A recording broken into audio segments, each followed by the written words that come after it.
Пожалуй, самые подвижные млекопитающие, которые без разбора нападают на все, что движется. Их добычей становятся даже опасные ядовитые создания, которые без лишних сомнений поглощаются целиком. Привет, друзья! Вы на канале Время с пользой, и герои сегодняшнего выпуска – невероятно прожорливые, свирепые, а порой и очень заботливые землеройки.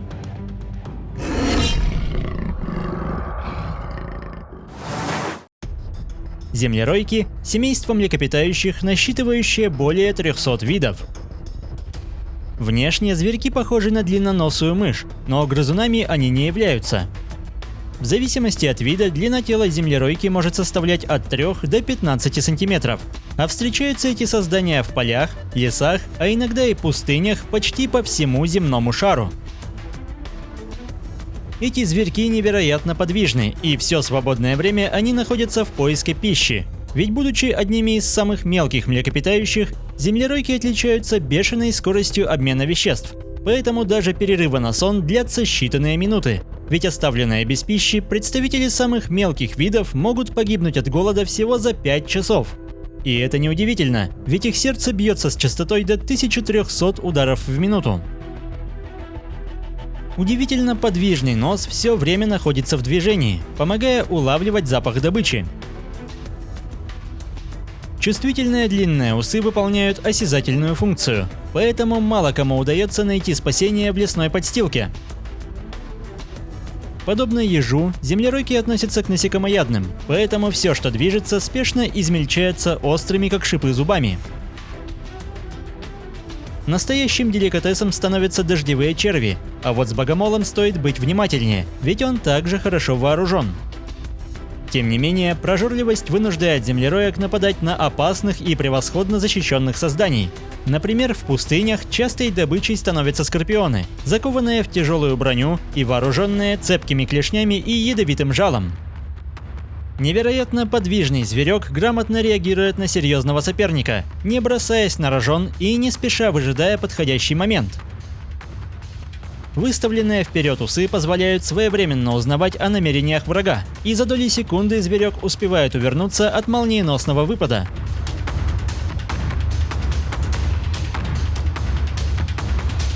Когда тактика с уклонением отточена, в дело вступают острые зубы, против которых бессилен даже панцирь.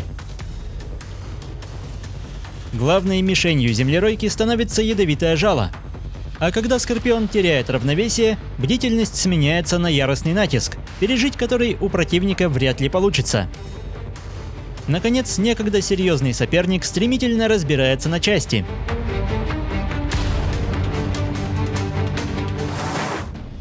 Землеройки умеют приспосабливаться к самым разным природным условиям.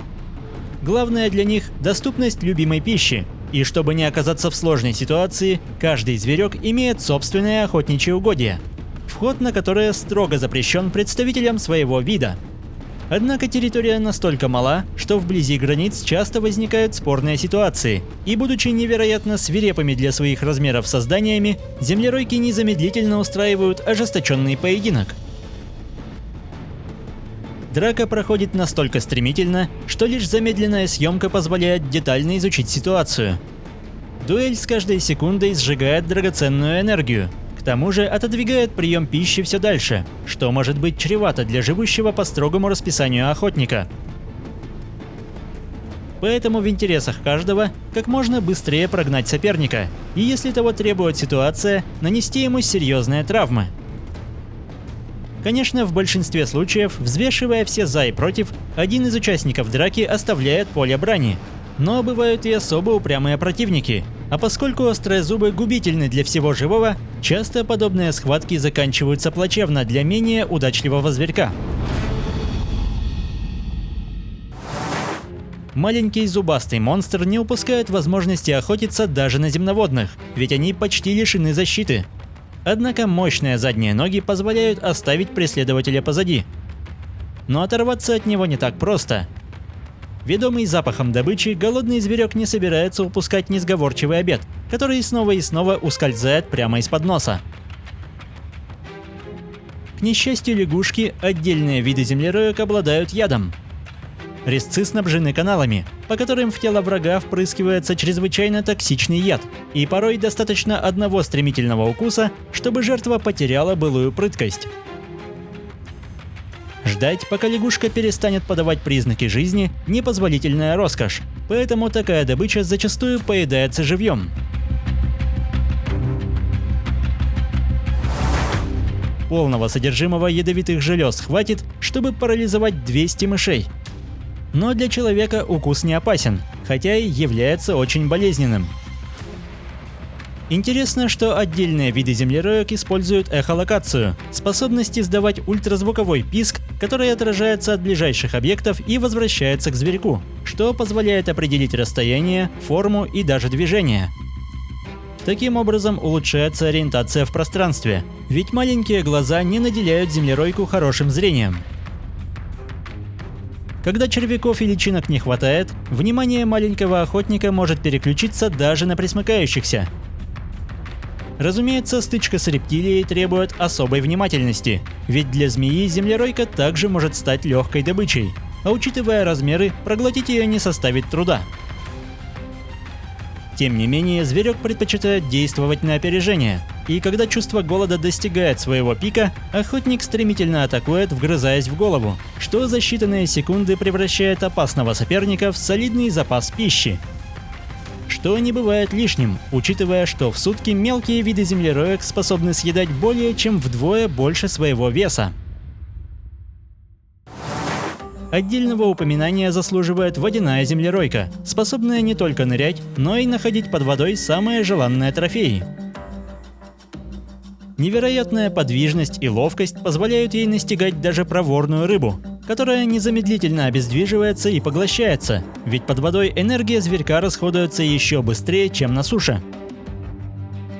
Таким образом, эти подвижные создания приспособились к самым разным условиям, от жарких пустынь до ледяных ручьев. Продолжительность жизни землероек не превышает и 1,5 лет, что компенсируется высокой плодовитостью. К тому же, уже в возрасте 4 недель зверьки становятся полностью самостоятельными. При этом до самого взросления некоторые виды используют особый способ перемещения. Живой паровозик помогает защититься от небольших хищников, а также уменьшает шансы потеряться в высокой траве. Однако век животных уменьшают и многочисленные враги, в частности, хищные птицы. В целом, поедая огромное количество живности, землеройки играют важную роль в экосистеме, а их плодовитость и особые приемы материнства позволяют поддерживать состояние популяции на вполне достойном уровне. Если выпуск вам понравился, поддержите его лайком, комментируйте, подписывайтесь и проводите время с пользой. До скорого!